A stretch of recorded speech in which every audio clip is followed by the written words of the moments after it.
ဒါလီယာမောင်ရဲ့မိုဘိုင်းရှင်မျိုးသမီးလေး ဒါလေးကိုလေ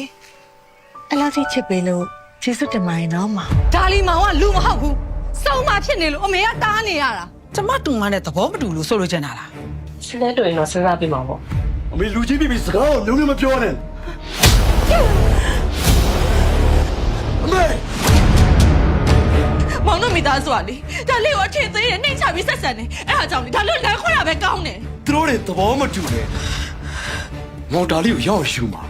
ငါတို့ကလည်းမရရအောင်တားမယ်ဆိုတာနင်းသဘောပေါက်ထားတားလေတားပါဒါပေမဲ့မမောင်လေးကဒါလေးလက်ထဲမှာဆိုတာမသိရမလားအမေဒီကောင်စေးမိနေတာတေးကြတယ် နင်တို့တစ်ဖက်သားကိုဖိလိုက်တာတအားများနေနင်တို့ငါမိသားစုဝင်လို့ပြောမှာငါရှက်တယ် မိခင်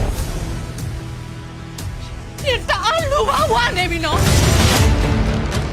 你别让人家对面吃多，是那脚不揪上呢。 ရှင်းရဘူးလေ 妈，表来的，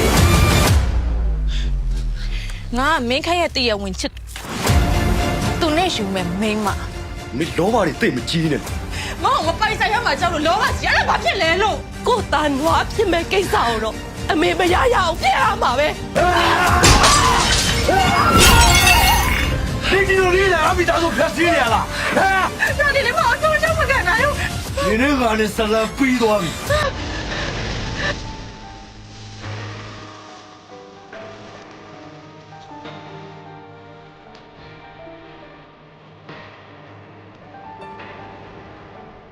ကိုမင်းခန့်အောင်ကြပြရဲ့ဘဝလက်တွေပေါ်ဖြစ်တယ်လက်ခံနိုင်ပါ မရအဲ့လိုမလုပ်ပါနဲ့မောင်မောင်ဒါလည်းအဲ့လိုမပြောပါ ဘာမရမှာလဲ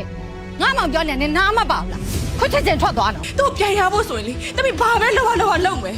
ငရဲမှာဘယ်နဲ့ဘဝပဲခံရတမီးခံမယ်ဒီဘဝမှာတမီးသူနဲ့ပါဝါလို့ရှင်ချင်းနဲ့ပါပြီးတော့လေလောက်ပါဦး တော့စိန်